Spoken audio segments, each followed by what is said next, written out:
Hattie Mae's News Auxiliary, October 11th, 1917. I hope all of you are having a festive and convivial fall.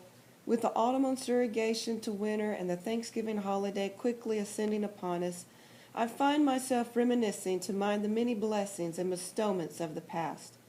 I suppose I have articulated to my 19th year has provided me with a depth of insight which I am only beginning to excavate. My ruminations were particularly profound at church last Sunday when Pastor Mankins illuminated us all. His words of purging our souls of anger and hatred were so taken to heart by some that they rose out of their seats just itching to praise the Lord. Buster Holt and Elroy Knabb were so moved they fairly fled the service afterward to spread the word. In my rovings about town, I've learned the same two gentlemen have been frequent patrons at the drugstore. They didn't say so, but I gathered they were putting together supplies for the mission. I had no idea there was such a need for calamine lotion among the indigent, but that selfless act of charity will be forever embalmed on my mind. I regret there will be no Hattie Mae's News Auxiliary next week, as I will be visiting my Aunt Mavis. I was tickled pink last Saturday with the birthday card she sent all the way from Jefferson City. A thesaurus is a commodious tool for any reporter. So for all the who's, what's, whys, whens, and wheres, refer to the pulpit page every Sunday, except next Sunday, Hattie Mae Harper, reporter about town. Bert's bottoms up. Got bumps on your bottom? Those empty, sore hemorrhoids that make sitting uncomfortable? Well, Bert's Bottom Up is the elixir for you. Just drink a vial of Bert's Bottoms Up and you'll be sitting pretty in no time. No more worries about those hard kitchen chairs. You can eat your meals in peace and comfort with Bert's Bottoms Up. On sale today at the drugstore elixir aisle. Bottom shelf. Next chapter. Miss Sadie's Divining Parlor, May 30th, 1936. You can't be serious, Letty said as the three of us peered through the wrought iron gate in front of Miss Sadie's house. Ruth Ann and Letty thought I was crazy to be going to work for her. I told them about Ned and Jinx and the poison ivy as we'd kicked up parched leaves on the way over from Shady's place, and they'd read Hattie Mae's column. Read it again if you want. Buster Holt and Elroy Knabb. Calamine lotion? Those were the two guys at the Klan rally in Miss Sadie's stories. They used poison ivy for the toilet paper. At least that much of her story was true, I argued. And you don't know that for sure, and for crying out loud. Don't you know what perdition means? Letty pointed to the sign on the iron gate. I nodded. I know what it means, I said.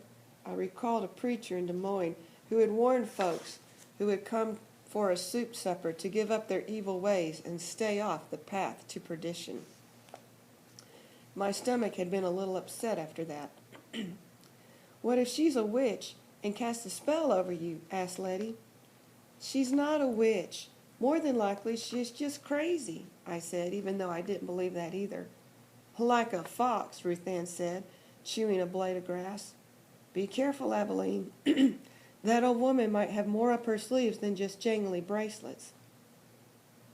My confidence was slipping out of me like water through a bucket of holes. I wish Letty and Ruth Ann could go with me, but they had eggs to sell. Besides, it was my debt to work off. I broke her pot, and I want to get my compass back. It's as simple as that. I'll meet you at Hattie Mae's later on. I took my leave with all kinds of frightful images rolling around in my head. Miss Sadie's house seemed lifeless, as there was no breeze to give breath to her wind chimes.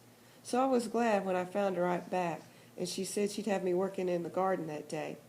Although calling it a garden required a whole lot of imagination, mostly what I did was break up clods of dirt. Miss Sadie sat in a metal patio chair, smoking a corncob pipe and giving me instructions on how to put my weight into that shovel to turn up the dirt. Just what she figured on planting in that parched earth, I couldn't reckon. It reminded me of sermons I'd heard from priests and preachers about planting in dry soil. Those seeds would just wither up and blow away, never taking root. Deeper, dig deeper, Miss Sadie said in her rich voice. The ground should not merely cover the seed, it must embrace it. What kinds of things do you plan on growing here, if you don't mind my asking? Miss Sadie closed her eyes and took a deep breath. She sniffed the air around her as if that would give her the answer. It is not yet clear. I took a whiff too, but all I smelled was dirt. Dry, dusty dirt. Seemed like that's all there'd ever been. Oh, I'd had a vague notion of green grass, soft and wavy, before Gideon and I were on the road. He had worked as a groundskeeper in the Maple Grove Park in Chicago. I was 3 or 4, and we'd lived at a boarding house across the street. I thought there had been swings, but I'd been so young and the memories so distant that it could have been a dream. I wonder what it was like before the world went dry, I said, looking up into the sun. The world? Pah! What is it you know of the world? I know that any place I've been is dead dry. I suppose. But what appears to be dead can still hold life. Her voice sounded small and far away.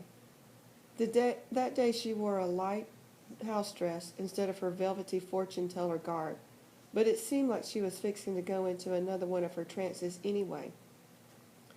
And since my back was aching for a chance to stretch out, I'd have decided to help her along. So what about that Klan rally, I asked. I'd heard of really bad things the Klan folks did to Negroes. Mean, hateful, deadly things. I didn't know they were hateful toward white folks, too. They think they can hide their hate behind a mask, she said in her ancient, thick accent. But it is there for all to see. And the boy whose girl got sore at him over the fish and his friend?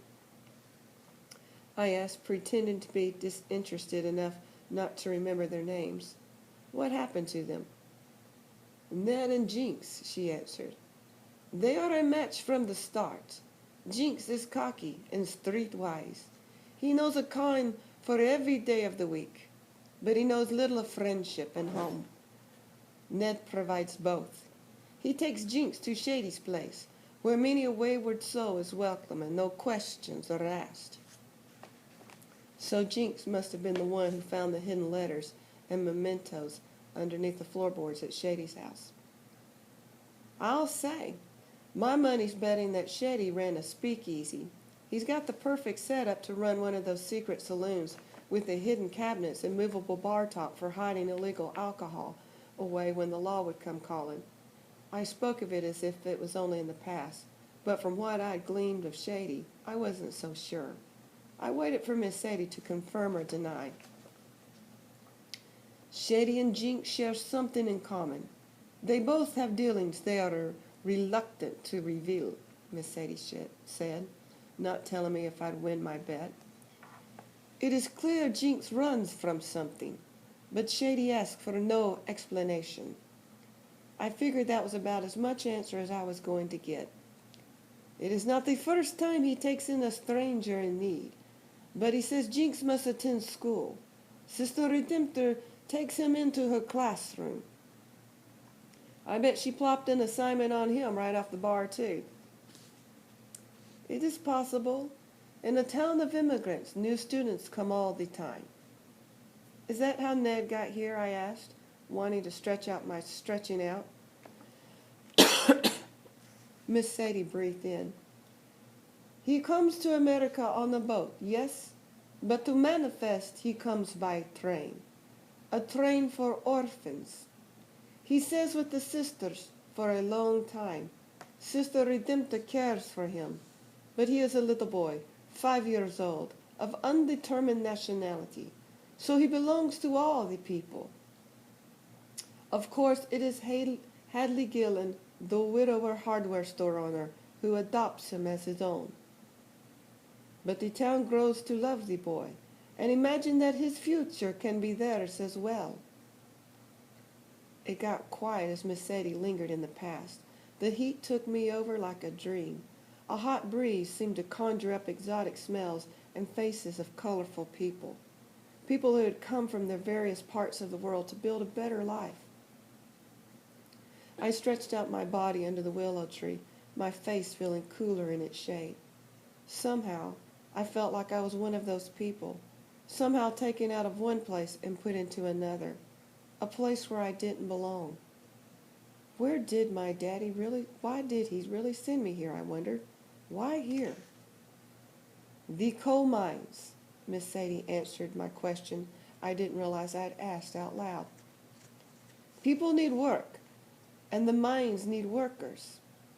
It sounds like a good match, but most do not realize the mines will consume them. It took me a minute to realize she wasn't talking about Gideon or me, but about the people of Manifest years ago. She was heading into another story, and I hadn't even paid a dime. Miss Sadie must have figured out that since she wasn't getting paid, she wouldn't put on quite as much of a show as before.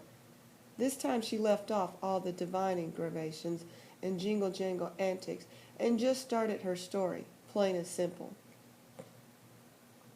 The mine whistle was the sound that brought us together and kept us apart at the same time. Next chapter, The Art of Distraction, October 27th, 1917. The shrill whistle of the Devlin coal mine signaled the end of one shift and the beginning of another. Jinx gripped the handlebars of a dilapidated bicycle and shuddered in the mid-morning breeze as he waited for Ned to emerge from the mine shaft. 3 weeks had passed since Jinx had jumped the train near Manifest, but for him it seemed like a lifetime. He had come to a community where strangers arrived every day, from places further away than the next state over. He knew he might be fooling himself into thinking that he could stay, that he could leave his past behind. But he'd met Ned and was living with Shady. He was going to school, leading a normal life, and for now he felt safe. The shaft elevator strained and heaved its way slowly out of the ground. A tall wooden shack housed the cage elevator, which carried miners 100 to 200 feet underground, where they would disperse into various dugouts called rooms, each supported by a single wooden pillar. Here the miners worked their 8-hour shifts, picking out the coal, loading it into a cart, and hauling it back out. That day, as the rickety cage elevator surfaced, a group of soot-covered faces emerged, only to be replaced by a group of men ready to go below. As one looked at them, all carrying their metal lunch boxes and wearing their denim overalls and miners' helmets with gas lamps attached, it was difficult to distinguish one man from the next, one group from another. However, when they spoke, it became clear the Italians were ending their shift and the Austrians were beginning. That was the way Devlin preferred it. Keep each to his own kind, speaking his own language, and everyone would stay in his place. The men coming out of the ground, squinting against the daylight, were like dead men rising out of a grave. They walked in somber formation to the water pump to wash. That day was unusual in that Mr. Devlin himself stood near the mine elevator. Jinx hadn't seen him since the night of the Klan rally and felt himself draw back a bit at the sight of the grand night. Of course, there was no white hood or cloak. Mr. Devlin was dressed in a large pinstripe suit and immaculate Celluloid collar. His slick-back hair glistened in the sun as he appeared to be having a heated discussion with the mine geologist.